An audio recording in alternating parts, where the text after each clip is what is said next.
মিজানুর রহমান আজহারি আমাদেরকে ছেড়ে চলে গেছে। যায়নি, তাকে যাওয়ার জন্য বাধ্য করা হয়েছে। আর এই যুগে একটা মাহফিলে 10 থেকে 15 লক্ষ মানুষ হওয়া, কোনো দেশের রাষ্ট্রপতি রাষ্ট্রপ্রধান কোনোখানে গিয়ে মিটিং করলে সেখানে রিজার্ভ গাড়ি দেয়, গ্রামে গ্রামে গাড়ি, রিজার্ভ গাড়ির ব্যবস্থা করে। আবার এই গাড়িতে যারা আসে তাদের ভাড়ার ব্যবস্থা করে, যারা আসে তাদের খাওয়ার ব্যবস্থা করে, খাওয়ার পরে আবার তাদেরকে কিছু কিছু নগদ এইটাও দেয়। কিন্তু কোনো রাষ্ট্রপ্রধানের জনসভায় বোধহয় এত লোক কোনোদিন হয় না। বাতিলের কলিজা ধরে গেছে যে এই অবস্থা যদি চলতে থাকে তাহলে জনতা ইসলামী বিপ্লবের পথে চলে যাবে, ঠিক কিনা বলেন? আরেক দল মাজার পূজারি, দরগা পূজারি, মাইজের ভান্ডার, মাইজের ভান্ডার, মাইজের ভান্ডার। তারাও মনে করলো এইভাবে যদি এরা ময়দানে টিকে থাকে তাইলে আমাদের ভাত শেষ। সব কিছু একত্র হয়ে বেচারাকে এই দেশে থাকতে দিল না। আজকে আপনারা ফেসবুকে যারা দেখেছেন, এডওয়ার্ড কলেজ পাবনা, আজকে সেখানে তার মাহফিল ছিল। এখন তাকে তো সরাই দেওয়া হয়েছে। সেখানের সায়েন্সের, কেমিস্ট্রির ছাত্রছাত্রীরা পর্যন্ত একাধারে কয় না এই লোকের দরকার আছে, এই লোকের যে যৌক্তিক যেটা আমরা পছন্দ করি, দলমত নির্বিশেষে পুরা জাতি যখন এইভাবে ভেঙ্গে চুরে আসছিল, আল্লাহর কসম এই জাতি কিন্তু ইমাম মাহাদির সেনাবাহিনী, এই জাতি কিন্তু ঈসা আলাইহিস সালামের সেনাবাহিনী। আল্লাহর রহমতে, আল্লাহর রহমতে সময় খুব দূরে নয়, এমন কথা বলবো, এমনভাবে বলবো যেভাবে বলার জন্য আল্লাহ নির্দেশ দিয়েছেন। আল্লাহ পাক পরিষ্কারভাবে কোরআনে হাকিমে বলেছেন, বেঁচে গেছে ওই মোমেনরা যারা আপন আপন বাকশক্তি, জিহ্বা, কথা বলার ব্যাপারে সংযত আচরণ করেছে। আবার দেখুন সূরা লোকমানে আল্লাহ পাক বলছেন যে কথা বলার সময় এত ধীরে এত আস্তে বলো না যে সামনের লোকটা শুনতেই পেল না, আবার এত জোরে বলো না যেটা আরেকজনের কাছে শুনতে বিরক্ত লাগে, খারাপ লাগে। এই দুইটার মাঝামাঝি, একেবারে জোরেও নয় আস্তেও নয়। আবার আপনি যখন রাস্তা দিয়ে হাঁটবেন, আল্লাহ পাক বলছেন অকসেদ ফি মাশিয়েকা, হাঁটার সময় এত দ্রুত তাড়াতাড়ি হেঁটো না যে কয়েক কদম গেলে নিঃশ্বাস বড় হয়ে যায়। আবার এত আস্তে এত ধীরে হেঁটো না স্টেশনে গিয়ে গাড়ি ফেল হয়ে যায়। দেখছেন কারবার? তাহলে বোঝা গেল খায়রুল উমুরে আওসাতুহা, সব ব্যাপারে মধ্যম পন্থা অবলম্বন করা, ঠিক কিনা বলেন? যেই লোক বেশি কথা বলে, বেদরকারে কথা বলে, সমাজের লোকেরা তাকে বলে বাসাল, বাসাল। আর যে মোটে কথাই বলে না, মেপে মেপে দাড়ি পাল্লায় দুই একটা বলে, তাকে বলে গ্র্যাভিটি দেখায়, অহংকারী, ঠিক কিনা বলেন? তাহলে আপনি কিভাবে চলবেন, কিভাবে বলবেন? কোরআন আপনাকে আমাকে বলে দিয়েছেন কিনা? আর কোরআন আমাদের হেদায়েতের জন্য আল্লাহ পাক নাজিল করেছেন। লহে মাহফুজ থেকে নবীজির 23 বছরের নবুয়ত জিন্দেগিতে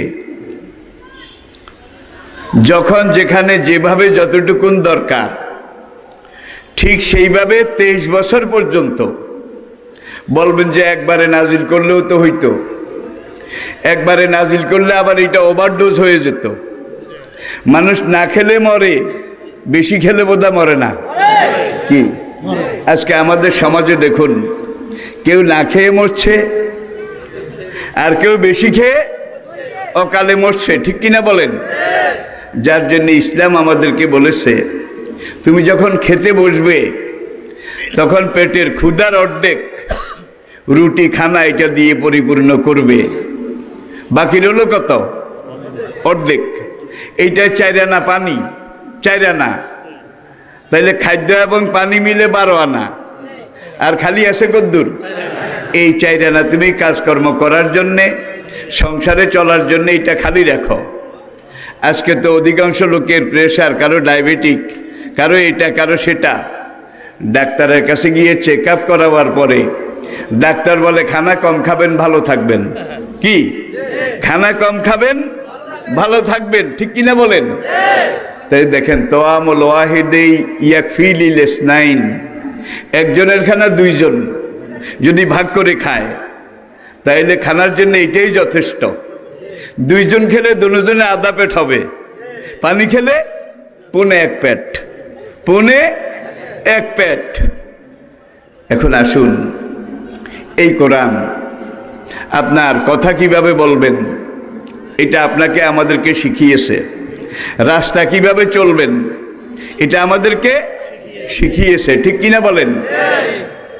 এরপরে মানুষ খানা খাওয়ার পরে পানি পান করা লাগে।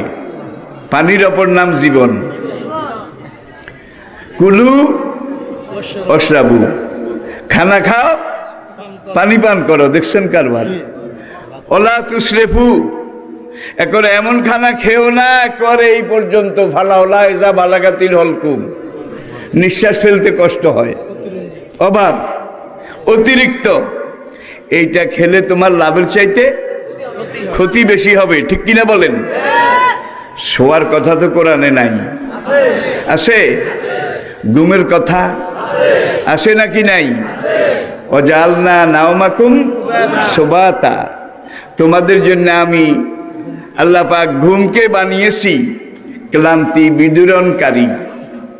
তোমার শরীরের মোবাইলের ব্যাটারি চার্জ এরকম লাগে, তোমার এই 3.5 দেহের ঘুমটা হলো ব্যাটারি চার্জ। সারাদিন মাঠে ময়দানে কাজ করেছেন, দোকানে কিনা বেচা করেছেন, অফিসে কলম চালিয়েছেন, কয়েক ঘন্টা পরিশ্রম করার পরে শরীরটা কেমন যেন একটু ঝিমঝিম করে, একটু কাঁপুনি কাঁপুনি আসে। এখন যদি আপনি খাওয়া দাওয়া করে এসে পড়ে শুয়ে যান, 4 ঘন্টা 5 ঘন্টা আপনি ঘুমিয়েছেন, ঘুমের থেকে উঠলে দেখবেন যে আপনার সব ব্যাটারি চার্জ হয়ে গেছে। এখন আর গাও কাঁপে না, চোখও জ্বলে না, শরীরও ঝিমঝিম করে না। দেখছেন কত বিজ্ঞান ভিত্তিক। ওয়াজআলনা নাওমাকুম সুবাতা, 4000 বছর আগের খনার বচনের মধ্যে আছে, খেয়ে হাগে শুয়ে জাগে সে মানুষ না কাজে লাগে। খানা খেয়েই বদনা নিয়ে লেট্রিনের দিকে দৌড়, বুঝে যায় তার পেটে কোনো কিছু হজম হয় না, যা খায় ডাইরেক্ট সেটা চলে যায়, ঠিক কিনা বলেন? শুয়ে জাগে, ঘুমানোর জন্য শুয়েছে কিন্তু ঘুম আসে না, সারা রাত জেগে জেগে এপাশ ওপাশ করে, সে মানুষ না কাজে লাগে। কোরআন নাজিল হয়েছে 1500 বছর চলে গেছে, কিন্তু ঘুম, এটার অর্থ, এটার হাকিকত আজ পর্যন্ত কোনো বিজ্ঞানী খুঁজে বের করতে পারেনি। ঘুমের উপরে বছরের পর বছর আজকে দেহবিজ্ঞানীরা গবেষণা করেছে, রিসার্চ করেছে। আর দেখুন ব্যাপারটা কি, আপনি ঘুমিয়েছেন শীতের রাত্রি, একই ল্যাপের নিচে স্বামী স্ত্রী যুগল, আপনি আপনার বেগম ঘুমিয়ে আছেন। এই ঘুম অবস্থায় দেখলেন যে আপনি ঢাকা এয়ারপোর্টে গেছেন, সেখানে দাঁড়িয়ে দাঁড়িয়ে বিমান উঠানামা দেখতেছেন। কেউ জেদ্দা বিমানবন্দরে যায়, ঘুমের মধ্যে যায় না বোধ হয়, কেউ মাছ ধরতে যায়, কেউ এটা করতে যায়, কেউ ওটা করতে যায়, আবার কেউ কেউ বিলাতের হিথ্রো বিমানবন্দরেও যায়, ঠিক কিনা বলেন? পাশে কিন্তু বিবি শুয়ে আছে। বিবি যখন ডান কাত থেকে বাম কাত একটু আর মোড়া ফিরল, আপনার গায়ে একটু ধাক্কা লাগলো, সঙ্গে সঙ্গে ঘুম ভেঙে গেল। আপনি বলে কি করলা, একটু জেদ্দা গেছিলাম, কি করলা, একটু জেদ্দা গেছিলাম। আল্লাহর কসম, আধা সেকেন্ড আগে আপনি জেদ্দা বিমানবন্দরে দাঁড়িয়েছিলেন, ঠিক কিনা বলেন? আর বেগম একটু ঠেলা দিয়েছে, আপনি বিছানা ল্যাপের তলে হাজির হয়ে গেছেন। অথচ জেদ্দা বিমানবন্দর থেকে আপনাকে জেম্বু জেট বিমানে আনতে হলো 6 ঘন্টা লাগে। বিলাতের হিথ্রো বিমানবন্দর থেকে আনতে হলে 16 ঘন্টা লাগে, ঢাকা এয়ারপোর্ট থেকে আনতে হইলেও তো 4-5 ঘন্টা লাগে, ঠিক কিনা বলেন? কিন্তু একটু লেগেছে, লন্ডন থেকে হাজির, জেদ্দা থেকে হাজির ছিল আধা সেকেন্ড আগে অমুক বিমানবন্দরে। বিবি একটু সামান্য নাড়া দিয়েছে, বলে যে কি করলা? আমি জেদ্দা বিমানবন্দরে দাঁড়িয়েছিলাম, ঠিক কিনা বলেন? বিজ্ঞানীরা এগুলাকে নিয়ে চুলচেরা গবেষণা করেছে, গবেষণা করে তারা ঘুমের অর্থ বলেছে ঘুম অর্থ ঘুম, ঘুম অর্থ মানুষ ঘুমায়। এটার জন্য কি 16 বছর রিসার্চ করা লাগে? এটা তো আপনার দেশের কোব্বাদ আলীর মাও জানে, কদম আলীর মাও জানে ঘুম অর্থ ঘুম। সোজা কথা, ঘুমের স্বরূপ, ঘুমের হাকিকত আজ পর্যন্ত কোনো দেহবিজ্ঞানী খুঁজে বের করতে পারেনি। সবচাইতে মজার কথা যেটা, সেটা হলো আপনার এখানে সে আছে, কিন্তু কোনো এক্সরে, কোনো মেশিন, সব কিছু উঠে, কিন্তু সেইটা উঠে না। কারণটা কি? আমেরিকার একদল বিজ্ঞানী তারা ঘুমের উপরে একাধারে 12 বছর এক যুগ গবেষণা করেছে। করার পরে যখন কোনো কুল কিনারা করতে পারল না, তখন তারা সর্বশেষ পরীক্ষা যেটা করলো সেটা হলো মুমূর্ষ, এখন শেষ অবস্থার একটা রুগী, তাকে হাসপাতালে নিয়ে এখন ওই যে কম্পিউটার খাট, আইসিইউ, এবার বুঝেছেন বোধ হয়, আইসিইউ, সেখানে নিয়ে কম্পিউটার খাটের মধ্যে শোয়াইলো। এখানে কম্পিউটার আছে, কম্পিউটার এইভাবে শো করতেছে যে খাটের উপরে যেই লোকটা শুয়েছে তার পালস প্রতি মিনিটে এত এত এত এত, পালস মানে টক টক টক টক টক টক, আমি কি বুঝাতে পেরেছি? তার হার্টবিট, বুকের ধুকধুকানি মিনিটে এত এত এত, কম্পিউটার দেখাইতেছে কিন্তু। তারপরে দেখায় তার বিপি, ব্লাড প্রেশার এত এত এত, এইভাবে দেখায় না? বিজ্ঞানীরা এটাকে ডায়েরিতে নোট করে, প্রেশার এত, হার্টবিট এত, পালস এত, ওয়েট ওয়েট ওয়েট, রুগীটার ওজন এত, সব কিছু দেখাচ্ছে, তারা ওইটাকে নোট করছে। কিছুক্ষণ পরে লোকটা একটা খিঁচুনি দিয়ে চুপ হয়ে গেছে, চোখ দুটা বের হয়ে গেছে। এইবার কম্পিউটারে পালসের লাইনও বন্ধ হয়ে গেছে, হার্টবিটের লাইনও বন্ধ হয়ে গেছে, প্রেশারের লাইনও বন্ধ হয়ে গেছে, কিন্তু একটা লাইন এখনো জ্বলে, ওয়েট ওয়েট ওয়েট, ওজন ওজন। এইটা চলে কেন? রুগীটা এখনো খাটের উপরে আছে, যার জন্য সবগুলো চলে গেছে, কিন্তু একটা আছে, ওয়েট ওয়েট ওয়েট। বিজ্ঞানীরা শুধু ওয়েটটা পেয়েছে, এবার ওজন, সেটাকে আবার ডায়েরিতে লিখলো। লেখার পরে তারা দেখলো যে যতক্ষণ লোকটার হার্টবিট ছিল, যতক্ষণ তার পালস শিরা ছিল, যতক্ষণ তার প্রেশার এগুলো ছিল, এগুলো বন্ধ হয়ে যাওয়ার পরে এখন শুধু ওয়েট ওয়েট, ওজনটা আছে। আগে ওজন যা ছিল সব কিছু কলাপস হয়ে যাওয়ার পরে এইবার ওজন 4 গ্রাম কমে গেছে, 4 গ্রাম কমছে আগের চাইতে।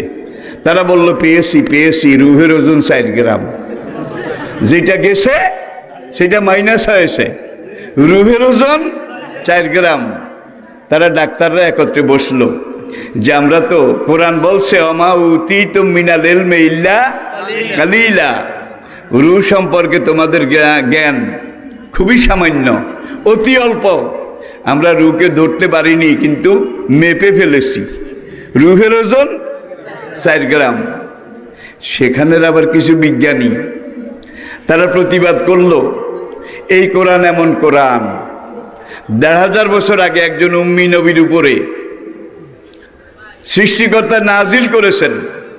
গত ১৫০০ বছরের ইতিহাস প্রমাণ করে কোরআন যেটা যেখানে যেভাবে বলেছে আজ পর্যন্ত এক বিন্দু তার নড়চড় ব্যতিক্রম হয়নি, কোনোদিন হবেও না।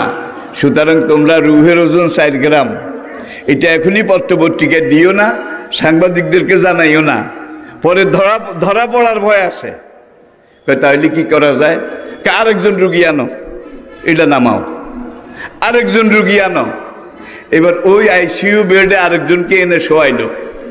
শোয়ানোর পরে তার পালস, শিরা, হার্টবিট, বুকের দুপ, প্রেশার, ওজন, ওয়েট সব আবার কম্পিউটার থেকে তারা ডায়েরি নোট করলো। করার পরে অপেক্ষা করে কোন সময় মরে, কারণ মরলেই তো পাওয়া যাবে। এইটাও যদি 4 গ্রাম মাইনাস হয় মরার পরে, তাইলে আগের মশলা কনফার্ম, শতভাগ ঠিক। আর বেশ কম হলে আরো গবেষণা করা লাগবে। 7 ঘন্টা চলে গেছে, বেটা মরে না। এখন ডাক্তাররা অনেকে বিরক্ত, কে এইটা নামাইয়া আরেকটা উডা, সেটা যদি আরো বেশি সময় লাগে, যেটার পিছিয়ে লেগেছ এটার পিছনেই লেগে থাকো। দেখো না, 7 ঘন্টা পরে লোকটা একটা খিঁচুনি দিয়ে সোজা হয়ে গেল, সব লাইন বন্ধ হয়ে গেছে। একটা লাইন ওয়েট ওয়েট ওয়েট, এটা এখনো কম্পিউটার শো করতেছে, ফ্লাশ হচ্ছে।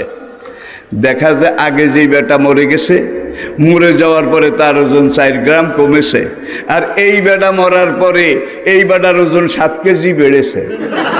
হায় হায় রে!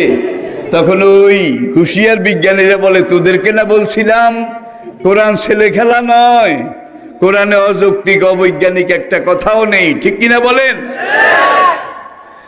তাহলে রুহের হাকিকত কোনোদিন মানুষ খুঁজে পাবে না, ঠিক কিনা বলেন? আল্লাহ যেটা বলছেন ঠিক সেটাই। আর এই কোরআন এমন এক কোরআন, ইয়াসিন আল কোরআনিল হাকিম। আর কোরআন যিনি নাজিল করেছেন তিনি আলিমুন হাকিম, সবচেয়ে বড় জ্ঞানী। হাকিম সবচেয়ে বড় মহাবিজ্ঞানী, সবচেয়ে বড় জ্ঞানী আলিম, আর হাকিম সবচেয়ে বড় মহাবিজ্ঞানী।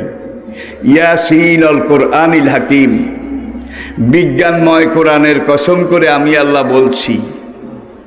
তাহলে ১৫০০ বছর পরে আজকে দেখা যাচ্ছে কোরআন যেই ব্যাপারে যেখানে যেখানে যেই নির্দেশ দিয়েছে প্রত্যেকটার পিছনে বিজ্ঞানের থিওরি আছে, বিজ্ঞানের যৌক্তিকতা আছে, বিজ্ঞানের গ্রহণযোগ্যতা আছে।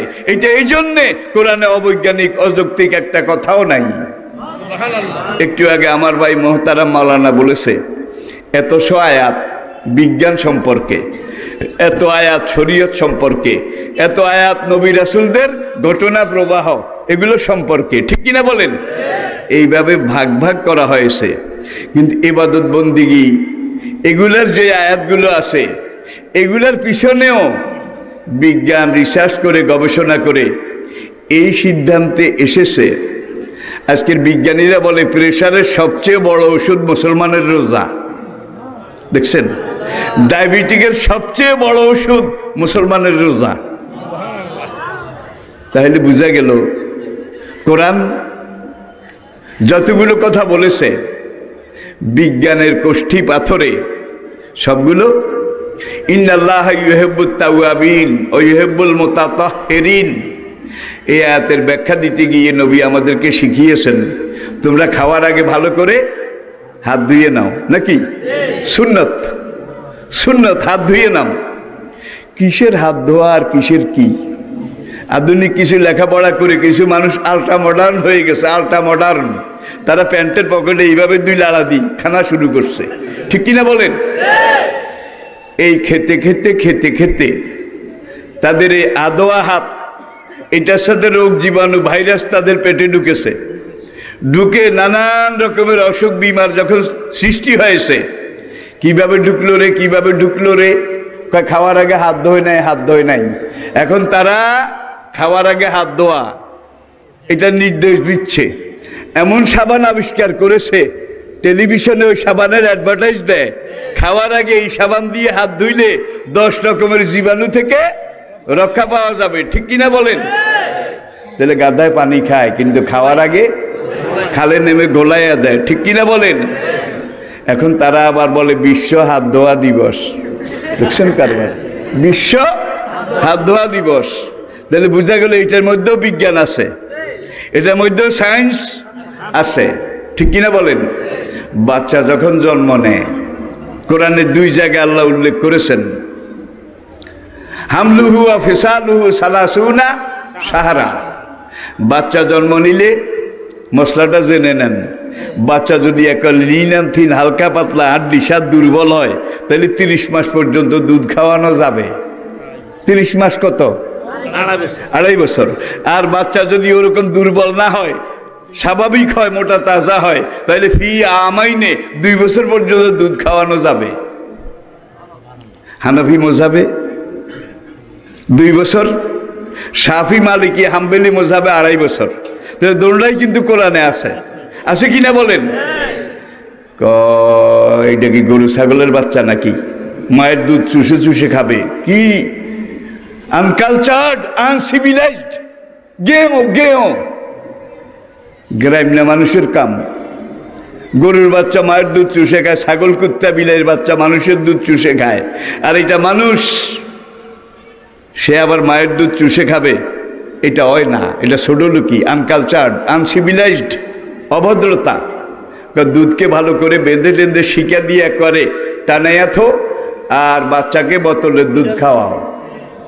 জন্মের খাওয়ান খাওয়াইছে, কত রকমের দুধ, কত রকমের শিশু খাদ্য, কত রকমের কি খাওয়াইতে খাওয়াইতে ছেলের পেটে ম্যাচ জমে গেছে, ফ্যাট জমে গেছে।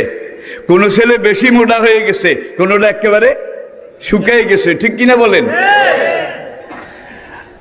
যেসব মায়েরা বাচ্চাকে দুধ পান করায় নাই, 100 জন মায়ের মধ্যে 99.5 জন মা তাদের স্তনে ক্যান্সার হয়েছে, যেটাকে বলা হয় ব্রেস্ট ক্যান্সার।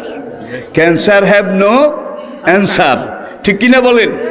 তারা পরীক্ষা নিরীক্ষা করে দেখেছে, বাচ্চা যখন জন্ম নেয় তখন আল্লাহর কুদরতি মেশিন, ইন্নাল্লাহা আলা কুল্লি শাইইন কাদিরের মেশিন, মায়ের রক্তের উপর আল্লাহ চালিয়ে, রগ রেশা শিরা উপশিরা চালিয়ে বাচ্চার জন্যে ভিন্ন কিছু রগ মায়ের স্তনের সাথে আছে, হাজার হাজার রগ, কিছু আছে রক্তের, কিছু আছে দুধের। এগুলোর মধ্যে মোটা রগ আছে, চিকন রগ আছে, একেবারে চুলের মতো চিকন সরু রগ আছে। এত চিকন রগ আছে যেগুলো অনুবীক্ষণ যন্ত্র ছাড়া দেখা যায় না। তাহলে মায়ের পুরা দেহ থেকে রেকটিফাইড হয়ে, রিফাইন হয়ে, রক্ত শোষিত হয়ে, দুধ তৈরি হয়ে ভিন্ন রগ দিয়ে এখানে আসতে থাকে, একবারে নদীর জোয়ারের মতো। বাচ্চাকে যদি আল্লাহ বলছে খাওয়াও, তার জন্য আমি আমার কুদরতি হাতে তৈরি করেছি, বাচ্চাকে এই দুধ খাওয়াও, তাহলে বাচ্চাও ঠিক হয়, তার শরীরের গ্রোথ এইটাও ঠিক হয়, পুরাপুরি হয়। আর যদি না খাওয়ায়, মায়ের এখানে দুধ এসে জমা হয়, জমা হওয়ার পরে স্তনটা ফুলে যায়, ব্যথা হয়, টন টন শিনশিন করে, আর এই দিকের যেই রগগুলো, এগুলোর মধ্যে দুধ আটকে আটকে ফারাক্কা বাঁধের মতো, পদ্মার চরের মতো জায়গায় জায়গায় চর পড়ে রগগুলা বন্ধ হয়ে যায়। ভিতরের রগগুলাও পচে, আর এই স্তনের রগগুলো দুধ পচে ফেফে ফুলে দুর্গন্ধ হয়ে যখন একেবারে বিষাক্ত হয়ে যায়, রগগুলো পচে পচে একটার সাথে আরেকটা মিলে যায়, দুন্দুলের জালির মতো হয়ে যায়। এটাকে বলা হয় স্তন ক্যান্সার। যার হয়েছে সে দেখেছে, এটা যার হয়েছে তাদের এই অঙ্গটা একেবারে ডবল রান্দা দিয়ে শেষে মাইনাস করে দিছে, এইটা কেটে ফেলা ছাড়া আর কোনো।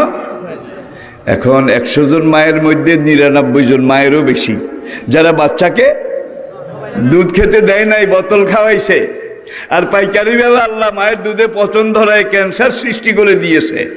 এখন তারা বলে বাচ্চাকে মায়ের দুধ খেতে দিন, বাচ্চা বাঁচান, মাকে বাঁচতে দিন। আবার এখন তারা টেলিভিশনে অ্যাড দেয়, মায়ের দুধের বিকল্প নাই। দেখছেন কিনা? দেখছেন কিনা জোরে কর। তাহলে যদি আমরা কোরআনের বাইরে না যেতাম তাহলে এই পোষা লাগতো না। ঠিক কিনা বলেন? এই দুর্গতি হতো না, ঠিক কিনা বলেন? এখানে আমি একটা একটা করে যদি বলতে যাই, আপনার আমাদের জীবনের প্রত্যেকটা কাজ আল্লাহ এমন যৌক্তিক বৈজ্ঞানিক জিনিস দিয়ে সৃষ্টি করেছেন এবং এমনভাবে এগুলাকে ব্যবহার করতে বলেছেন, আল্লাহর নির্দেশ মতো যদি আপনি এগুলাকে কাজে লাগাইতে পারেন, ব্যবহার করতে পারেন, রোগ ব্যাধি আপনার কাছেও আসবে না। নবী বলছেন কোনো জায়গায় যদি প্লেগের মতো মহামারী, প্লেগ মহামারী দেখা দেয়, তাউনের মতো, হাদিসে তাউন, তোয়ালিফ আইন ওয়াউনু, তাউন, এই ধরনের মহামারী যদি দেখা যায়, তাহলে তোমরা যারা বাইরে আসো, দূরে আসো, তারা রুগীর কাছে যাইও না, আর যারা ঘরে আসো, ভিতরে আসো, তোমরা বাইরে যেও না। চীন প্রথম এখন কোন কাজটা করেছে? কি? যে শহরে করোনা ভাইরাস শুরু হয়েছে সেই শহর থেকে লোকদেরকে বাইরে আসতে দিচ্ছে না, আর বাইরের লোকদেরকে সেই শহরে ঢুকতে দিচ্ছে না। তাহলে ১,৫০০ বছর আগে নবী যেটা বলেছেন সেইটা জেনে হোক না জেনে হোক, ইচ্ছায় হোক অনিচ্ছায় হোক, তারা করেছে। মানুষ হাসি দেয়। ইসলামের প্রত্যেকটা কাজ কোরআনের নির্দেশ, নবী দিয়েছেন ব্যাখ্যা, ঠিক কিনা বলেন? কোরআনটা হলো মানব জীবনের, আমাদের জীবনের মূল সিলেবাস, মূল টেক্সট বুক, মূল কারিকুলাম। আর নবীজির হাদিস হলো কোরআন রূপী কারিকুলামের টেস্ট পেপার, মেড ইজি, ব্যাখ্যা, বিস্তৃতি, সরহা, তাশরী। পড়ুন আলহামদুলিল্লাহ। এখানে আপনি একটু যদি খেয়াল করেন তাহলে দেখবেন নবী আমাদেরকে জীবনের সব কিছু শিখিয়েছেন, নাকি কোনো কিছু বাদ আছে? মা ফাররাতনা ফিল কিতাবে মিন শাই, এটা এমন এক কোরআন যেই কোরআনে মানুষের জীবনের দরকার এমন কোনো কথা আমি আল্লাহ বলার বাকি রাখি নাই। আরেক আয়াতে আল্লাহ পাক বলছেন তিবিয়ানান লিকুল্লি শাই। এই কোরআন এমন কোরআন, description of anything, encyclopaedia Britannica স্বীকার করেছে। মুসলমানের কোরআন এমন কোরআন যেই কোরআনে জীবনের সব কথা বলা আছে। আপনি চাষবাস কিভাবে করবেন এটা বোধহয় বলা নাই। মা কানা লাকুম আনতুম বেতু সাজারাহা আইলাহুম মা আল্লাহ বালহুম কাউমুই। এই যুগে ইরিগেশন করে, ইরি খেতি করে না, অধিক খাদ্য ফলাও। কোরআনের সূরা সাবা, সূরায়ে আজ থেকে ৬০০০ বছর আগের ঘটনা। লাকাদ কানা লাকুম ফি সাবাইন ওয়া মাসকানিহিম আয়া। সাবার লোকেরা সাগরের পাড়ে বেড়িবাঁধ দিয়েছে, বেড়িবাঁধ দেওয়ার পরে পাহাড় থেকে যেই মিষ্টি পানি নেমে আসতো এগুলোকে বেড়িবাঁধের ভিতরে আটকিয়ে তারা সেখানে ইরিগেশন, ফলের বাগান, ফুলের বাগান, খাদ্য, গম, বিভিন্ন ফসল এগুলা করেছে। এত বিপুল পরিমাণ সেখানে উৎপাদন। এখন তারা নিজেরাও খেয়ে, অন্যান্য আশপাশ সবাইকে বিলায়, কিন্তু খাদ্য কমেও না, শেষ হয় না। আল্লাহ এক নবী পাঠালেন। নবী গিয়ে সেই দেশের লোকদেরকে বললেন ওয়া তু হাক্কাহু ইয়াউমা হিসাদিহি, যেদিন তোমরা ফসল কাটবে, আঙ্গুর কাটবে, বেদানা পাড়বে, এখান থেকে 40 ভাগের 1 ভাগ কি যাদের নাই তাদেরকে যাকাত হিসাবে দিতে হবে। ওরা বলল কষ্ট করলাম আমরা, বান দিলাম আমরা, গাছ রোপণ করলাম আমরা, আর তোমার আল্লাহ আমাদের তৈরি ভাতে ভাগ বসাতে এসেছে। আমরা এত অল্প পানিতে সিদ্ধ হওয়ার লোক না। দেখছেন কারবার? ওরা আল্লাহর অংশ জাকাত এটা দেবে না। এখন দেখুন আমাদের সমাজে কিছু লোক আছে হজ জীবনে একবার ফরজ, কয়বার? কিন্তু টাকা আছে, টাকা টাকা আর টাকা, বিভিন্ন রকমের বৈধ অবৈধ পথে আয় করে টাকার পাহাড় হয়ে গেছে। এখন প্রত্যেক বছর হজে যায়, প্রত্যেক বছর উমরা করে, ঠিক কিনা বলেন? কিন্তু তার এই পরের হজগুলা কি? প্রথমটা ফরজ, পরের সবগুলা নফল। কিন্তু তার সামনে পিছনে ডানে বামে অলে জিরানেকা আলাইকা হাক্কুন, যেই প্রতিবেশী আছে, গরিব আছে, বঞ্চিত আছে, খাওয়া পায় না, প্রত্যেক বছর হজে না গিয়ে এই টাকাগুলো ওদেরকে ভাগ বাটোয়ারা করে দিলে ওরা বেঁচে যায়, ঠিক কিনা বলেন? আবার আসুন টাকার গরমে কিছু লোক গোটা গোটা মুরগি খায়, গোটা গোটা খাসির রোস্ট একেবারে আস্ত চিবিয়ে খায়, ফিস্ট, রোস্ট, কাবাব, রেজালা খায় আর খায়। এইভাবে তারা খেতে খেতে অল্প সময়ের ভিতরে তাদের জন্য আল্লাহ যেই মুরগি, যেই রোস্ট, যেই গোস্ত বাজেট করেছিলেন 70 বছর হায়াতের জন্যে, এইটা 30 বছরে খাইয়া খালাস।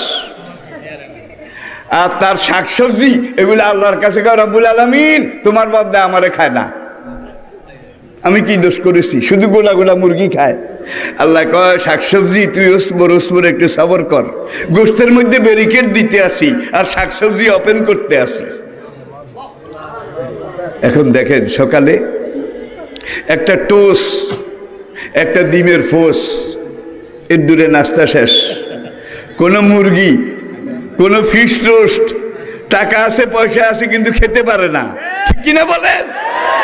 কিন্তু যদি আপনি শুরু থেকে ব্যালেন্স হইতেন, ভারসাম্যপূর্ণ হতেন, যেদূর দরকার এদূর খান, যেদূর বেশি আছে ওদেরকে দেন, তাইলে ওরাও না খেয়ে মরবে না, তুমিও বেশি খেয়ে মরবে না, ঠিক কিনা বলেন? এটা হলো ইসলামের অর্থনীতির একটা উল্লেখযোগ্য দিক। আসুন, মানুষ হাসি দেয়, হাসি দেন না? নবী আমাদেরকে শিখিয়েছেন তোমরা যদি কেউ হাসি দাও সঙ্গে সঙ্গে পড়বে আলহামদুলিল্লাহ। আলহামদুলিল্লাহ আনন্দের খবর, সুখের খবর, ঠিক কিনা বলেন? একদল বিজ্ঞানী এলাতে লোকমা দিল, লোকমা, লোকমা বুঝেন তো? দুধ তুরি হাঁচ্ছ, কি বিরক্তিকর। আর মুসলমানের নবী কইছে এই কামের বলে আলহামদুলিল্লাহ ক, এটা খাটলো নাকি? আরেকদল বিজ্ঞানী কেন, আরে এই কোরআন এমন কোরআন, এই নবী এমন নবী, কোরআনও অযৌক্তিক অবৈজ্ঞানিক একটা কথা বলেনি, নবীও তার ব্যাখ্যা হাদিসে অযৌক্তিক অবৈজ্ঞানিক একটা কথাও বলেনি। এখন নবী কেন হাসির পরে আলহামদুলিল্লাহ পড়তে বলেছে? এটা শানে নজরুল বাইর কর। শানে নজরুল বুঝেন তো? শুরুর কথা। তারা এই হাসির উপরে 16 বছর গবেষণা করেছে, 16 বছর। নবী কেন আলহামদুলিল্লাহ পড়তে বললেন হাসি দেওয়ার পরে? তারা দেখেছে, পরীক্ষা করে যেটা পেয়েছে, তাদের পর্যবেক্ষণের যেটা রেজাল্ট, সেটা হলো মানুষ যখন শ্বাস প্রশ্বাস, নিঃশ্বাস প্রশ্বাস ফেলে, তখন এই যেই বাতাস নিঃশ্বাসের সাথে ভিতরে ঢুকে, এই বাতাসের সাথে লক্ষ কোটি কোটি ভাইরাস, রোগ জীবাণু তার এই নিঃশ্বাসের বাতাসের সাথে ঢুকে এরা লাঞ্চের মধ্যে, হার্টের মধ্যে, বাল্বের মধ্যে, লিভারের মধ্যে, কিডনির মধ্যে, প্রোস্টেট গ্ল্যান্ডের মধ্যে এই জীবাণুগুলো কামড়ায় ধরে সেখানে বাসা বাঁধে। বাসা বেঁধে বেঁধে ওরা যখন একটু শক্ত হয়, এই সময় আল্লাহ বান্দার জন্য নেয়ামত হিসাবে হাসি, এটা আল্লাহ জারি করে দিয়েছেন। একজন মানুষ যখন হাসি দেয়, হাসির সাথে নাক মুখ দিয়ে যেই বাতাসটা বেরিয়ে আসে, বিজ্ঞানীরা এই বাতাসটাকে মেপেছে, পরীক্ষা করে তারা বলছে এই বাতাসটার গতি স্পিড ঘন্টায় 160 মাইল। হাসির লগে যেটা বাইর হয়, ভাই 10 নম্বর সিগন্যাল হতে এত জোরে হয় না, ঠিক কিনা বলেন? এই 160 মাইল বেগে তার লাংস থেকে, তার ফুসফুস থেকে, তার লিভার থেকে, তার কিডনি থেকে, তার হার্ট থেকে যখন বাতাসটা 160 কিলোমিটার বেগে বের হয়, সেখানে জমাবান্ধা যত ভাইরাস, লক্ষ কোটি রোগ জীবাণু সব বেরিয়ে যায়। যার জন্য নবী বলছেন ভাইরাস বের হয়ে গেছে, তুমি আলহামদুলিল্লাহ পড়ো। বিজ্ঞানীরা বাবা রে বাবা, এই বেটা তো শুধু নবী আসিল না, দেখা যায় এই নবী একদিকে নবী, আরেকদিকে একজন বিজ্ঞানী, আর আল্লাহ হচ্ছেন মহাবিজ্ঞানী। মহাবিজ্ঞানী নাজিল করা এই কোরআন, শ্রেষ্ঠ বিজ্ঞানী নবী মুহাম্মদ সাল্লাল্লাহু আলাইহি সাল্লাম, তিনি ব্যাখ্যা দিয়েছেন আমাদেরকে, ঠিক কিনা বলেন? আবার দেখেন হাসির কথা যখন বলেছি, একটু হাই তোলার কথা বললে আপনাদের কাছে আরো পরিষ্কার হবে। মানুষ হাই তোলে না? হ্যাঁ, আমি দেয়, এবার তো বুঝেছেন। হাই তোলার পরে নবী আমাদেরকে শিখিয়েছেন লা হাওলা ওয়ালা কুওয়াতা, এটা ডেঞ্জারাস সিগন্যাল, বিপদের সিগন্যাল। কথা হইলে হাই তোলার পরে আবার লা হাওলা, বিপদের সিগন্যাল, আল্লাহর কাছে তুমি আত্মসমর্পণ করো। এটার কারণ কি? তারা এইটার উপরে আবার গবেষণা করলো 16 বছর, 2-1 বছর না, 16 বছর গবেষণা করে তারা পেয়েছে মানুষ যখন হাই তোলে বাতাস শুধু ঢুকে, বাইর হয় না। হাসিতে বাইর হয়, আমি দিলে ঢুকে। এই বাতাস যখন ঢুকে, এই বাতাসের সাথে লক্ষ লক্ষ কোটি কোটি রোগ জীবাণু ভিতরে ঢুকে, হার্টে লাংসে যায়। যখন এই জীবাণুগুলো হামির সাথে হাইয়ের সাথে ভিতরে যায়, নবী বলেন তুমি লা হাওলা পড়ো, যে আল্লাহ ছাড়া কোনো শক্তি নাই, আল্লাহ ছাড়া কোনো বাঁচানেওয়ালা নাই, আল্লাহ ছাড়া কেউ রক্ষাকারী নেই। এই দোয়া যখন তুমি পড়বে, যে লক্ষ রোগ জীবাণু ঢুকেছে এগুলোকে আল্লাহ অকেজ করে দেবেন, তোমার কোনো ক্ষতি করতে পারবে না। কি যুক্তি, কি সাংঘাতিক কথা। আমি কথাগুলো এই লাইনে যদি আমি যাই তাহলে আবার অন্য ওয়াজ থেকে যাবে ভাই। একটা দুইটা উদাহরণ দেই। আমাদের মাথার উপরে 7 তলা একটা বিল্ডিং আছে। কয় তালা?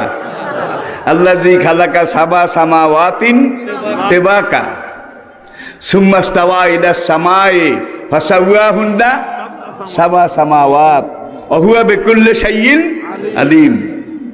তোমাদের মাথার উপরে 7টা ছাদ, 7টা আসমান তিনি তৈরি করেছেন। তাইলে বিল্ডিংটা 7 তালা। ওয়াজাইয়ানা সামা আর দুনিয়া বেমাসাবিহ, এই দুনিয়ার জমিনের উপরে যে আসমানটা দেখা যায় এটা হলো 7 তালা বিল্ডিং এর গ্রাউন্ড ফ্লোর। গ্রাউন্ড ফ্লোর মানে কি? একেবারে নিচতলা। সূর্য এই নিচতলার বাসিন্দা, চাঁদ নিচতলার বাসিন্দা, গ্যালাক্সি নিচতলার বাসিন্দা, মিল্কি ওয়ে নিচতলার বাসিন্দা, যত গ্রহ নক্ষত্র সবগুলো এই 7 তালা বিল্ডিং এর গ্রাউন্ড ফ্লোরের ছাদের নিচে। এরপরে আসেন এখানে ছায়াপথ আছে, যেটাকে বলা হয় মিল্কি ওয়ে। এক একটা ছায়াপথের আয়তন দুনিয়ার চাইতে কোটি কোটি গুণ বেশি বড়। আর একটা ছায়াপথ এগুলো অন্য কিছু নয়, অসংখ্য লক্ষ কোটি অগণিত নক্ষত্র। যেদিন এগুলো সৃষ্টি হয়েছে সেদিন ওরা ওদের ফোকাস আলো দুনিয়ার দিকে নিক্ষেপ করেছে, ফোকাস করেছে। আর তার আলোগুলা, ফোকাসগুলা সেকেন্ডে 1,86,000 মাইল বেগে দুনিয়ার দিকে আসতেছে, এখনো এসে পৌঁছে নাই।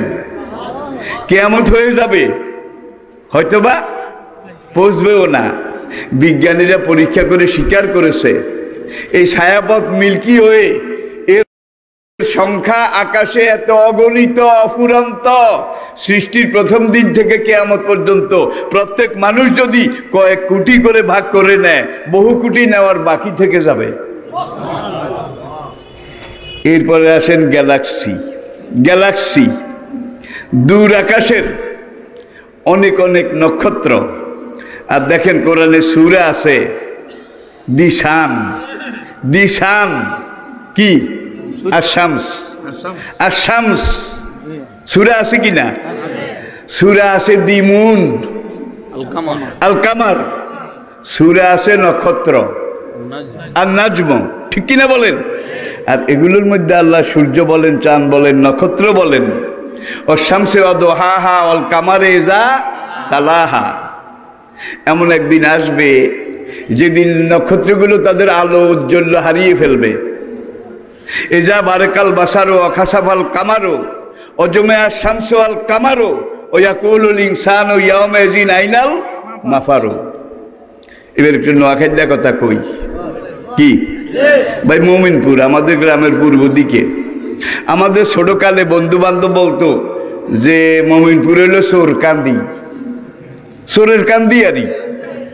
সেখানে 4 জন চোর ছিল, খুব নাম করা। রমা, কোট্টা, মামুজ্জা, হাবিয়া। হাবিয়া আমরা তখন প্রাইমারি স্কুলে পড়ি। ওই 4 সেরা চোর সেই যুগের। আমাদের বাড়ির পূর্ব দিকে জগবন্ধু পালের বাড়ি, হিন্দু বাড়ি। তারা তখন জমিদার ছিল, সুপারির ব্যবসা ছিল। এই রমা, কোট্টা, কুদ্দুচ্চা আর মামুজ্জা এরা শীত কেটে তাদের ঘরে ঢুকছে, বস্তায় বস্তায় সুপারি এগুলো দরজা খুলে বাইর করেছে। আর মাচার উপরে যে বস্তাগুলো, এগুলা পাড়ার জন্য কুদ্দুচ্ছা চোরা কাঁড়ে উঠছে, উঠি বস্তা আগায় দেয়, এই 3 চোরে ধরে, একটা বস্তা ওখান থেকে ধুড়ুম করে পড়ে গেছে, গৃহস্থ টের পাইছে, কয় কেরে কেরে, ওই ঘর থেকে কেরে, কয় চোর চোর, কয় ধর ধর। এখন নিচের 3 চোর নিচে দৌড়, কাঁড়ে চোরার নেমে কুলায় নাই, এইদিকে ডুস দিছে, কয় ধর ধর, ওইদিকে ডুস দিছে ধর ধর। এই চোরে এখন বেদিস হইয়া কয় উপায় না রে মামুজ্জা, তুই আর কোনান দি কি ওইয়া কৌলুল ইনসানু ইয়াউমাইযিন আল্লাহু আকবার, আল্লাহু আকবার। কি সাংঘাতিক কথা! সূর্য যদি লেজা বারেকাল বাসারো, তার আলো উজ্জ্বল হারিয়ে ফেলবে, অখাসাফাল কামারো, চাঁদ যেদিন অন্ধকার পাথরের পিণ্ডে পরিণত হবে, ও জমেয়া শামসু আল কামারো, চাঁদ সূর্য ভেঙ্গে চুরে একাকার মেচাকার ধুনিত বিধুনিত হয়ে যাবে, নিশ্চিহ্ন হয়ে যাবে। ওয়াকুলুল ইনসানু, তখন মানুষ পাগলের মতো দৌড়াদৌড়ি করবে আর ছুটাছুটি করবে আর বলবে ওয়াকুলু ইয়াউমাইযিন আইনাল মাফারু, এরে কোন মুই যাইতাম রে, দুয়ার কোনান দি। আল্লাহু আকবার। ইন্না জালজালাতা সাআতি লাশাইউন আযীম। কিয়ামত তার ভয়াবহতা। আসুন, ওয়াজআলনা সিরাজাও ওয়াহাজা, মহাশূন্যে মানে গ্রাউন্ড ফ্লোরের ছাদের নিচে আমি সবচেয়ে বড় যে জ্যোতির্পিণ্ড বানিয়েছি, এটার নাম সূর্য। নাম কি? সূর্য। সিরাজাও, জ্বলন্ত প্রদীপ, ওয়াহাজা, উত্তপ্ত। সিরাজাও ওয়াহাজা, এই আয়াতের অনুসরণ করে বিজ্ঞানীরা ব্যাখ্যা করে দূর শূন্যে মহাশূন্যে তারা গিয়ে সূর্যের টেম্পারেচার বুঝছেন তো, তাপমাত্রা, এটা পরীক্ষা করেছে। সিরাজাও ওয়াহাজা, কোরআনে আল্লাহ বলেছেন যে উত্তপ্ত প্রদীপ্ত একটা ভাস্কর সূর্য আমি তৈরি করেছি। তারা পরীক্ষা করে স্বীকার করেছে সূর্যের টেম্পারেচার 30 কোটি ডিগ্রি সেলসিয়াস। 30 কোটি ডিগ্রি সেলসিয়াস। 2200 ডিগ্রিতে লোহা গলে। কি 2200 ডিগ্রি তাপে লোহা গলে পানি হয়ে যায়, 30 কোটি ডিগ্রিতে কি গলে? খাইছে রে খাইছে। আর বিজ্ঞানীরা পরীক্ষা করে বলেছে সিরাজাও ওয়াহাজা, প্রদীপ্ত ভাস্কর সূর্য একটা জ্বলন্ত অগ্নিকুণ্ড। বিজ্ঞানীরা বলেন সূর্য একটা জ্বলন্ত গ্যাসের সমষ্টি। হাইড্রোজেন গ্যাস দিয়ে এটা জ্বলে, হাইড্রোজেন গ্যাস। আপনারা জানেন দ্বিতীয় মহাযুদ্ধে আমেরিকা জাপানের হিরোশিমা নাগাসাকি এই 2টা শহরকে হাইড্রোজেন বোমা মেরে ধ্বংস করে দিয়েছে। কিছুদিন আগে আমি জাপানে সেই হিরোশিমা শহর নাগাসাকি শহর যেখানে ছিল সেখানে গিয়েছি। 72 বছর হয়ে গেছে, কিন্তু এখনো ওখানের মাটি ওই হাইড্রোজেন গ্যাস। সেখানে কোনো গাছপালা কিছু জন্মে না, কোনো মানুষ সেখানে থাকলে 2 দিনের বেশি বাঁচে না ওই গ্যাসের বিষাক্ততায়। তথ্য প্রযুক্তিতে জাপান বর্তমান দুনিয়ার সবার উপরে। তথ্য প্রযুক্তি, বৈজ্ঞানিক গবেষণায় তারা এই হিরোশিমা নাগাসাকি এই 2টা শহরে যতদূর এলাকা নিয়ে হাইড্রোজেন বোমার এফেক্ট ছিল, পুরা মাটি 50 হাত গভীর করে কেটে জাহাজে তুলে প্রশান্ত মহাসাগরে নিয়ে ফেলে দিয়েছে। আর জাপানের উত্তর পশ্চিম এলাকা ফুজির ওখান থেকে মাটি কেটে এনে এই গর্ত ভরাট করেছে। 2 দিন পরে দেখা গেছে এই গর্ত আবার হাইড্রোজেন হয়ে গেছে। ব্লাড ক্যান্সার চিনেন তো? ব্লাড ক্যান্সার, রক্ত বাইর করা লাগে, বদলানো লাগে। আরেকজনের নতুন রক্ত ঢুকাইলে 24 ঘন্টার মধ্যে সেই রক্ত কি হয়ে যায়? ক্যান্সার হয়ে যায়, ব্লাড ক্যান্সার হয়ে যায়। ঠিক কিনা বলেন? তাহলে সূর্যের খোরাক হলো ওই হাইড্রোজেন গ্যাস, বিষাক্ত। প্রতি সেকেন্ডে 30 কোটি টন হাইড্রোজেন গ্যাস সূর্যের জ্বালানি হিসাবে লাগে। আই রিপিট, আবার বলছি, প্রতি সেকেন্ডে কত? 30 কোটি টন হাইড্রোজেন গ্যাস সূর্যের জ্বালানি হিসাবে লাগে। তাহলে মিনিটে কত, ঘন্টায় কত, দিনে কত, মাসে কত, বছরে কত? একদল বিজ্ঞানী বলল, বাবারে বাবা, সেকেন্ডে 30 কোটি টন, কোন দিন জানি গ্যাস শেষ হইয়া যায়। গ্যাস শেষ হইলে তো চেরাগ নিভে যাবে, দুনিয়ার প্রাণবায়ু বন্ধ হয়ে যাবে, শেষ হয়ে যাবে। তোরা সূর্যের চারিদিকে একটু রিসার্চ কর, গ্যাস কদ্দূর আছে, কত বছর যাবে। ওরা 9 বছর পর্যন্ত এগুলাকে পর্যবেক্ষণ করলো, গবেষণা করে টোরে বলল, আরো সামনে প্রতি সেকেন্ডে 30 কোটি টন করে জ্বালিয়ে জ্বলে থাকার মতো কি 500 কোটি বছর জ্বলে থাকার মতো গ্যাস সেখানে রিজার্ভ আছে।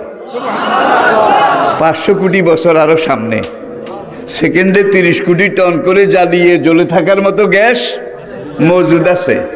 ভাই, যার হাতি সে বোঝে, যে লালন করে সে জানে। কিন্তু আমাদের সীমিত জ্ঞান দিয়ে এত কথা বোঝা সহজ নয়। আর একটা কথা বলে আমি এই লাইন ছেড়ে দিচ্ছি, কোনো ভাইয়ের জন্য হয়তো আলোচনাটা কঠিনও মনে হতে পারে।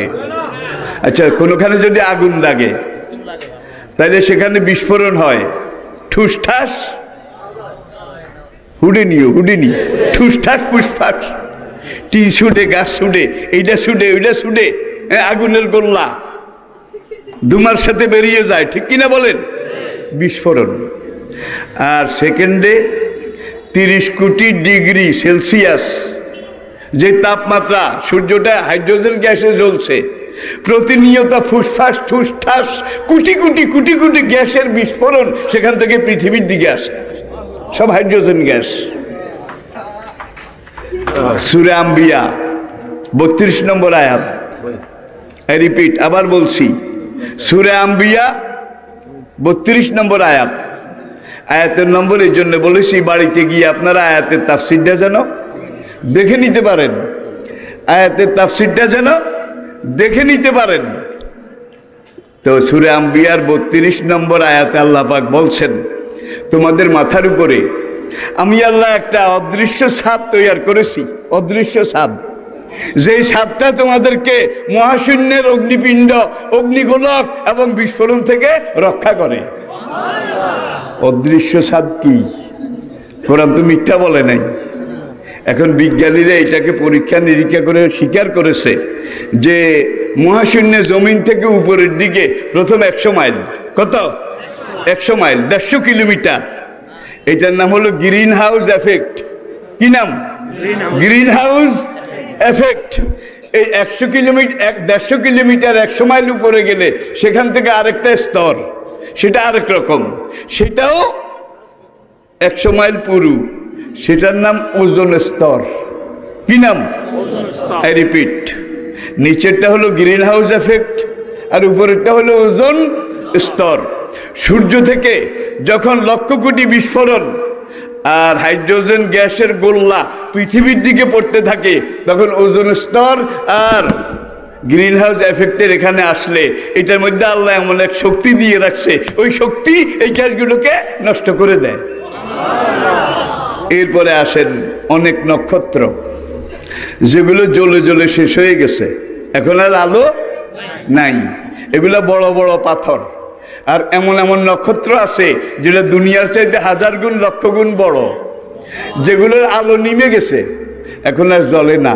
কোরআনে এই কথাটাও আছে, ওয়াইজাল কাওয়াকিবুন। দেখছেন কি কথা? নক্ষত্র যেদিন আলো উজ্জ্বল হারিয়ে মরে যাবে, যেগুলো আলো হারিয়ে যায়, অনন্ত কোটি কোটি টন ওজনের এই নিভে যাওয়া নক্ষত্রগুলো বিরাট বিরাট পাথরের চাং, পাথরের চাং, এগুলো নিচের দিকে পড়ে, নিচের দিকে পড়ে। নিচের দিকে পড়লে এক একটা এত বড়, যেটা দুনিয়ার চাইতে লক্ষ লক্ষ গুণ বড়। তো একটাই কিন্তু পুরো দুনিয়া ব্যাংসাবডা, ব্যাংসাবডা বুঝেননি? ব্যাংসাবডা যখন এইটা ওজোন স্তরে আসে, গ্রিন হাউস এফেক্টের এখানে আসে, 100 মাইল 100 মাইল আমাদের মাথার উপরে অদৃশ্য ছাদ, আল্লাহ পাক তৈরি করে রেখেছেন। এখানে আসলে ওই বিশাল বিশাল পাথরগুলাকে ওই ওজন স্তর আর গ্রিন হাউস এফেক্ট এটার মধ্যে আল্লাহ এমন জিনিস রেখে দিয়েছেন, এগুলোকে একেবারে ধুলাবালিতে পরিণত করে, ধুলাবালিতে পরিণত করে প্রশান্ত মহাসাগরে নিয়ে ফেলে দেয়, যাতে মানুষের গায়ে না পড়ে। কিভাবে আল্লাহ আপনাদেরকে লালন করে টের পান নাই? আনশকুরুলি ফাজকুরুনি আজকুরুকুম অশকুরুলি ওয়ালা তাকফুরুন। তাহলে আল্লাহ যে এত নেয়ামত আমাদেরকে দিয়েছেন, আর একটা দুইটা বলবো। ওয়াজালা লাকুমুস সামা, তোমাদেরকে দিয়েছি শোনার জন্য কান, ওয়াল আবসারা, দেখার জন্যে চোখ, ওয়াল আফইদাতা, শরীরের মাঝখানে একটা ডায়নামা, পাওয়ার হাউস আছে না নাই? Power house. আবার আরেক জায়গায় বলছেন যে আমি তোমাদেরকে দেখার জন্যে ওয়াজালা লাকুমুস সামা, কান দিয়েছি, ওয়াল আবসারা, শোনার জন্যে কান, দেখার জন্যে চোখ। দোনো আয়াতে কিন্তু আল্লাহ কানের কথা আগে বলেছেন, তারপরে চোখের কথা, ঠিক কিনা বলেন? বিজ্ঞানীরা এটাকে পরীক্ষা করেছে, কিরে দোনো জায়গায় কানের কথা আগে, চোখের কথা পরে, তারপরে ডায়নামার কথা। এর কারণ কি? তারা পরীক্ষা করে স্বীকার করেছে, মহাবিজ্ঞানী আলিমুল হাকিম রব্বুল আলামিন কানের কথা এই জন্যে বলেছে, এই কান দিয়ে আপনাকে বাঁচিয়ে রাখার ডিউটি সর্বপ্রথম শুরু হয়। কিভাবে? বাড়ি থেকে আপনি বাজারের ব্যাগটা হাতে করে তোরাবগঞ্জ বাজারের দিকে আসতেছেন, মাঠের আঁকা বাঁকা পথ, এই পথ ধরে আনমনে আপনি বাজারের দিকে আসেন, তরি তরকারি মাছ টাছ কিনবেন। এই চলন্ত অবস্থায় রাস্তার বাম দিকে 6 হাত দূরে ছোট্ট একটা লতা মতো ঝোপ, ওই ঝোপের ভিতরে একটা আওয়াজ শোনা গেল, ফোঁস ফোঁস ফোঁস। শুনলো কে? না হারাগাঁও? কে শুনেছে? ওয়াজালা লাকুমুস সামা, শোনার দায়িত্ব তিনি যাকে দিয়েছেন সে শুনেছে। এখন আল্লাহ বলেন, কান বেচারাকে আমি শুধু শোনার ডিউটি, শোনার দায়িত্ব দিয়েছি। কিসে ফুসফুস করে এটা দেখার যোগ্যতা দায়িত্ব কানকে আমি দেই নাই, কিন্তু কানকে বলে দিয়েছি আমার বান্দা রাস্তা দিয়ে যখন হাঁটে, কোনো কাজকর্ম করে, তখন ডানে বামে সামনে পিছনে কোনো ফোসফাস ঠুসঠাস এমন কিছু যদি তুই শুনস, তুই তো দেখতে পারবি না কিসে ফোসফাস করে, চোখ দুইটার কাছে একটা মেসেজ পাঠাই দিবি, একটা মোবাইল করে দিবি চোখ দুইটার কাছে। কান সঙ্গে সঙ্গে চোখের কাছে মোবাইল করলো। 6 হাত দূরে রাস্তার ডালে লতানো ঝোপের ভিতরে একটা আওয়াজ শোনা যাচ্ছে, ফোঁস ফোঁস ফোঁস। আমি তো শুধু শোনার মালিক, দেখার যোগ্যতা মালিক আমাকে দেননি, কিন্তু আমাকে বলে দিয়েছেন তুই যদি কিছু শুনিস টিনিস সঙ্গে সঙ্গে আমার বান্দার চোখের কাছে মোবাইল করে মেসেজ দিয়ে দিবি। কানের কাছ থেকে মোবাইল পেয়ে চোখ সঙ্গে সঙ্গে অ্যাকশনে গেছে,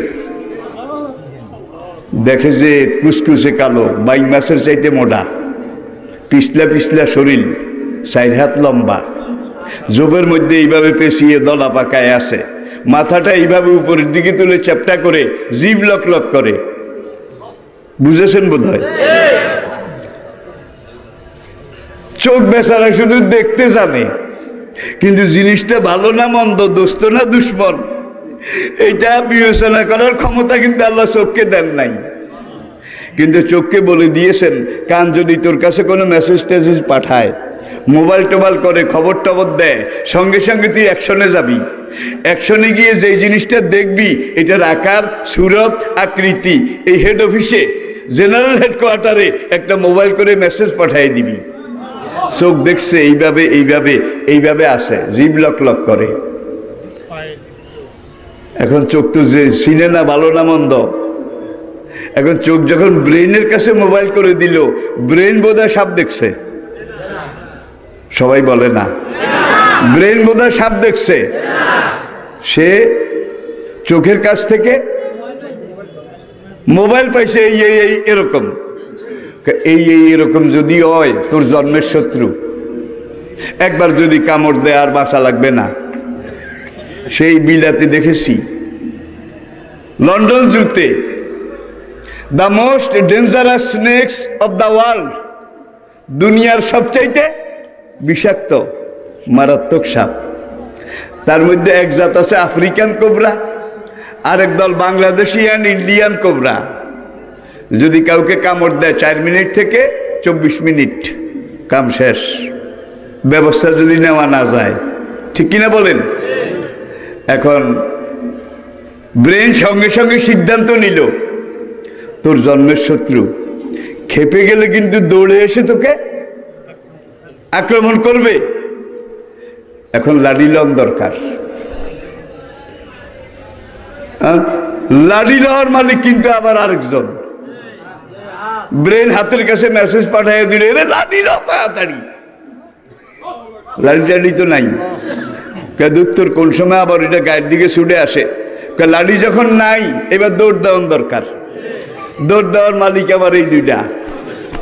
পায়ের কাছে ব্রেন মোবাইল করে দিয়েছে, বাঁচতে চাইলে এখনই দৌড় দে, দিছেন দৌড়। সাপ দেখার কয় মিনিট পরে দৌড় দিয়েছেন, ইমানদারি কইয়েন। কয় মিনিট পরে? গ্রাম বাংলার মহিলা মা বোনেরা কা আলাজিলা, আলাজিলা, কেউ বলে খাড়া জিলিক। দেখতে দেরি কিন্তু মাঝখানে কানের ডিউটি, চোখের ডিউটি, হার্টের ডিউটি, ব্রেনের ডিউটি। এখন কান যখন ফুসফাস শুনলো, কান যদি আমাদের মতো একটু গাফলতি করতো, ঠিক আছে এই এই এই এই ফুসফাস শোনা যায়, চোখের কাছে মেসেজ পাঠাইতে বলেছে, ঠিক আছে ফোনটা আমি 5 মিনিট পরে করি, কি তাইলে ওখানে গিয়ে আপনার লাশও খুঁজে পাওয়া যেত না। আবার কানের কাছ থেকে চোখ ফোন পেয়েছে, ফোন এসেছে ক্রিং ক্রিং ক্রিং। এখন চোখ যদি বলে যে কানের কাছ থেকে কিরিং কিরিং এসেছে, 6 হাত দূরে কি ফুসফুস করে, ঠিক আছে ফোনটা আমি 2 মিনিট পরে উঠাবো, তাহলে আপনার অবস্থা কি হইতো? একটার সাথে আরেকটার কোঅপারেশন, কোঅর্ডিনেশন, কিভাবে সম্পৃক্তি, কিভাবে সংযোগ, ঠিক কিনা বলেন? প্রিয় ভাইয়েরা আসুন, তাহলে আল্লাহ পাক আমাদেরকে এই দুনিয়াতে জীবিত রেখেছেন, টিকিয়ে রেখেছেন। তিনি আমাদের লালন পালন, রিজিকের বন্দোবস্ত ব্যবস্থা কে করে? জোরে বলেন কে করে? কে করে? রিজিকের মালিক কে? ইন্নাল্লাহা হুয়ার রাজ্জাকু যুল কুওয়াতিল মাতিন ওয়া তারযুকু মান তাশাউ বিগাইরি হিসাব।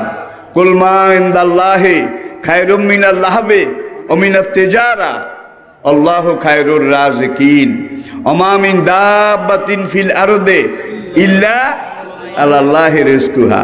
সে আমি তখন টেকনাফ আলিয়ার প্রিন্সিপাল, 80 দশকের শেষের দিকে।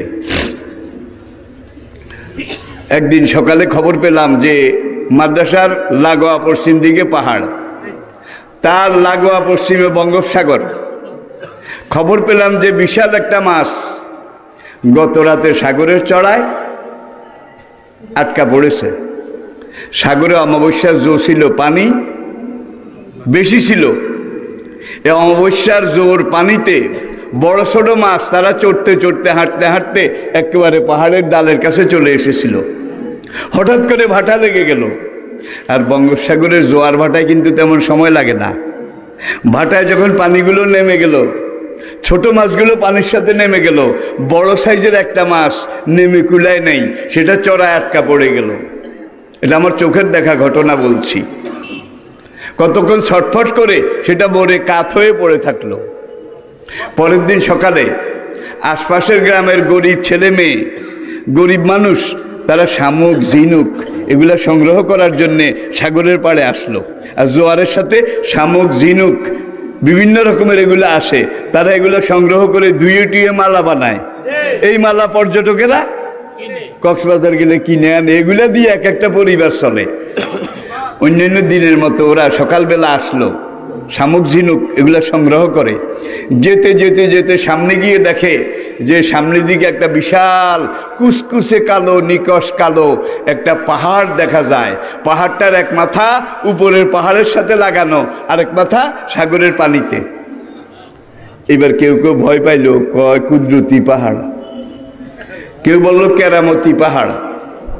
কালকে বিকালেও তো ছিল না, রাতে রাতে এই পাহাড় কোথা থেকে আসলো, ভয়ে কেউ এগোয় না। আবার সমাজে কিছু হুঁশিয়ার মানুষও তো আছে আপনাদের মতো, তারা সাহসে ভর করে আস্তে আস্তে গেল, কাছে আরো কাছে গিয়ে দেখলো কেরামতি পাহাড়, কুদরতি পাহাড় কিছু না, মাছ একটা মরে চড়ার উপরে কাত হয়ে পড়ে আছে। কাত হয়ে পড়া অবস্থায় মাছটা উঁচু ছিল 13 তলা দালানের সমান। রিপিট, 13 তলা দালানের সমান কাইট হয়ে পড়ে আসিল। ঢাকাতে খবর দিল, হেলিকপ্টারে মৎস্য বিভাগের কর্মকর্তা তারা আসলো, এসে মাছটাকে মাপলো। মাছটা লম্বা ছিল 110 মিটার, মাছটার ওজন ছিল 112, 12.5 টন। সমুদ্র বিজ্ঞানীরা মাছটা সেখানে দেখে তারা বলেছে এইটার মতো, এই সাইজের, এর চাইতে আরো অনেক বড় বড় মাছ সাগর মহাসাগরে কত লক্ষ কোটি কোটি আছে, এটাকে মানুষ কোনোদিন গণনা করে শেষ করতে পারবে না। আর এই সাইজের একটা মাছ প্রতিদিন 4 টন ছোট মাছ খাদ্য হিসাবে খায়। রিপিট, একটা মাছে প্রতিদিন 4 টন ছোট মাছ খায়। কোটি কোটি কোটি কোটি মাছে কত টন খায়? ওরা কোনোদিন না খেয়ে মরেছে? খানায় কষ্ট পাইছে? কারণ ওরা রেজেকদাতা কাকে মানে? জীবনদাতা কাকে মানে? খাদ্যদাতা কাকে মানে?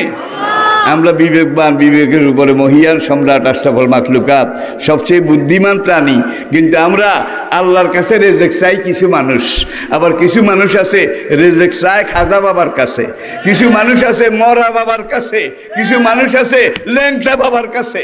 6 মাসে গোসল করে না, এই বাবার কাছে জিনিস আছে, বাবার কিছু কইস না, জিনিস আছে।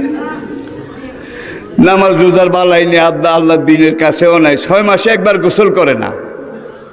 কিনা দিয়ে হেঁটে গেলে বুড়া পাঠার গন্ধ আসে, আস্তে আস্তে কিম্বুত কিমাকার, সে নাকি আবার পীর। ইন্নাল্লাহা ইউহিব্বুত তাওয়াবিন ওয়া ইউহিব্বুল মুতাতাহহিরিন। আবার কিছু ল্যাংটা পীরও আছে, কিছু আছে শালু পীর, শালু, কিছু আছে সালার বস্তা পীর, আছে কিনা বলেন? অনেক মানুষ কিন্তু তাদের কাছে গিয়ে চাকরি চায়, তাদের কাছে গিয়ে রেজেক চায়, ঠিক কিনা বলেন? আল্লাহ ছাড়া অন্য কারো কাছে রেজেক চাইলে সঙ্গে সঙ্গে সে কাফের হয়ে যায়, সে বেঈমান হয়ে যায়, ঠিক কিনা বলেন? মিজানুর রহমান আজহারি আমাদেরকে ছেড়ে চলে গেছে, যায়নি, তাকে যাওয়ার জন্য বাধ্য করা হয়েছে। আর এই যুগে একটা মাহফিলে 10 থেকে 15 লক্ষ মানুষ হওয়া, কোন দেশের রাষ্ট্রপতি, রাষ্ট্রপ্রধান কোনোখানে গিয়ে মিটিং করলে সেখানে রিজার্ভ গাড়ি দেয়, গ্রামে গ্রামে গাড়ি, রিজার্ভ গাড়ির ব্যবস্থা করে। আবার এই গাড়িতে যারা আসে তাদের ভাড়ার ব্যবস্থা করে, যারা আসে তাদের খাওয়ার ব্যবস্থা করে, খাওয়ার পরে আবার তাদেরকে কিছু কিছু নগদ এইটাও দেয়। কিন্তু কোনো রাষ্ট্রপ্রধানের জনসভায় বোধহয় এত লোক কোনোদিন হয় না। বাতিলের কলিজা ধরে গেছে যে এই অবস্থা যদি চলতে থাকে তাহলে জনতা ইসলামী বিপ্লবের পথে চলে যাবে, ঠিক কিনা বলেন? আরেক দল মাজার পূজারি, দরগা পূজারি,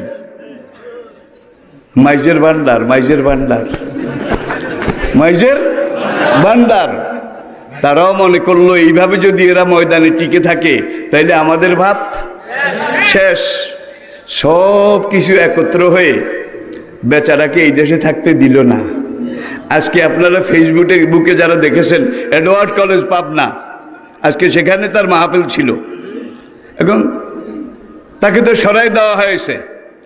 সেখানের সায়েন্সের, কেমিস্ট্রির ছাত্রছাত্রীরা পর্যন্ত একাধারে কয় না এই লোকের দরকার আছে, এই লোকের যে যৌক্তিক যেটা আমরা পছন্দ করি, দলমত নির্বিশেষে পুরা জাতি যখন এইভাবে ভেঙ্গে চুরে আসছিল, আল্লাহর কসম এই জাতি কিন্তু ইমাম মাহাদির সেনাবাহিনী, এই জাতি কিন্তু ঈসা আলাইহিস সালামের সেনাবাহিনী। আল্লাহর রহমতে, আল্লাহর রহমতে সময় খুব দূরে নয়, সময় খুব দূরে নয়। আল্লাহর রহমতে ফেরাউনের সৈন্য সামন্তের অভাব ছিল, কেমন ফেরাউনের লোকজন। ও ফিরাউনা জিল আওতাদ আল্লাযীনা তাগাউ ফিল বিলাদ ফাকসারু ফিহাল ফাসাদ ফাসাব্বা আলাইহিম রাব্বুকা সাওতা আযাব। কি সাংঘাতিক কথা কয় রে আল্লাহ। ফেরাউনের সেনাবাহিনীর অভাব ছিল না, জনবলের অভাব ছিল না, খোদার উপরে খোদকারী নিজে খোদাই দাবি করেছিল, ঠিক কিনা বলেন। আমাহেলিল কাফিরিনা আমহেলহুম রুয়াইদা। কয় ফেরাউন নমরুদ সাদ্দাত যুগে যুগে ওদেরকে আমি ছাড় দিয়েছি কিন্তু ছেড়ে দেই নাই, ছাড় দিয়েছি। ফেরাউন যদ্দূর উঠতে চাইছে আমি উড়াইছি, নমরুদ যদ্দূর উঠতে চেয়েছে আমি উড়াইছি। আর কোনো ফেরাউন নমরুদকে যদি বেশি উড়াই তাহলে বুঝতে হবে আষাঢ়টা খুব আস্তে দেওয়া হবে। যারে যত বেশি উড়াই বুঝতে হবে এত জোরে আষাঢ় আসতেছে, যে আষাঢ়কে কোরআন বলছে দাম্মারনাহা তাদমীরা ফাফাসাকু ফিহা ফাহাক্কা আলাইহাল কাওলু ফাদাম্মারনাহা তাদমীরা। এত জোরে আল্লাহ আষাঢ় দিয়েছেন, ওরা একজনও মা বলে গো বলতে পারে নাই, ঠিক কিনা বলেন।